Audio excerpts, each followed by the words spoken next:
U.S. tech company Apple plans to pull away from China and invest within the United States. Welcome to VOA Asia Weekly. I'm Chris Casquejo in Washington. That story is coming up, but first making headlines. It's very unfair. China's average tariff on our products is twice what we charge them. U.S. President Donald Trump doubled tariffs on all Chinese imports from 10% to 20% on Tuesday. The Trump administration says that the tariffs are necessary to stop the flow of fentanyl into the U.S. In response, China retaliated. If the U.S. really wants to resolve the fentanyl issue, it should consult with China on the basis of equality, respect, and mutual benefit to resolve their respective concerns. China imposed 10 to 15% tariffs on $21 billion worth of U.S. farm goods.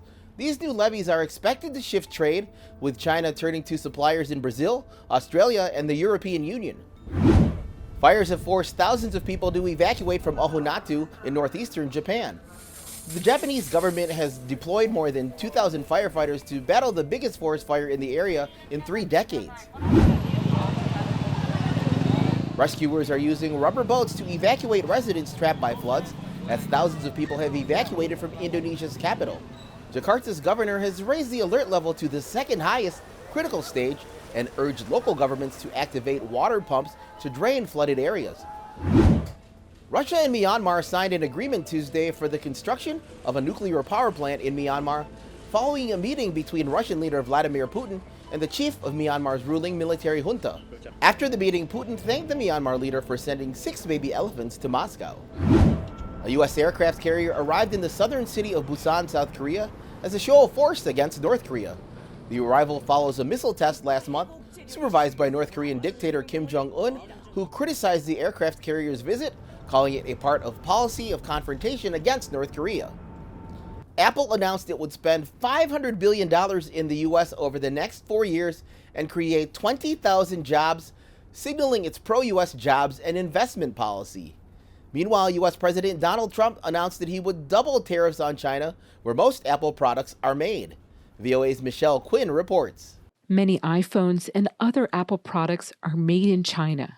In recent years, Apple has expanded its manufacturing into other countries, such as Vietnam and India, but not so much to the United States. That is changing. Apple said that over the next 4 years, it would invest $500 billion in the U.S., with plans that include building a Texas facility to manufacture artificial intelligence servers and commit to creating 20,000 U.S. jobs. Apple's announcement follows a meeting between CEO Tim Cook and President Donald Trump.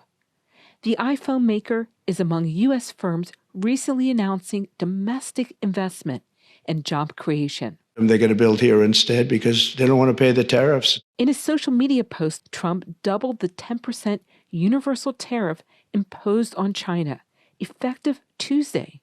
Observers say that Apple's move is part of its trend to diversify its supply chain and is not related to Trump's tariffs on China. I mean, they are now have been for some years in the process of moving production away from China anyway, pre-tariff. There's still a substantial amount in China, but there's a trend here that's clear, and I think that Apple will continue that. While much of Apple's plans had been known, the company is signaling its pro-U.S. jobs and investment policy, a priority for the Trump administration. They're just taking the opportunity to use, the press releases to try to just get some more public exposure for a lot of things they were already spending, and obviously align well with kind of a pro-U.S. policy. As part of its U.S. investment, Apple said it would produce its advanced silicon chips in the Arizona plant of TSMC, the Taiwanese semiconductor firm. Michelle Quinn, VOA News. Visit voanews.com for the most up-to-date stories. I'm Chris Casquejo. And finally, Japanese baseball fans got an up-close glimpse of Los Angeles Dodgers game memorabilia.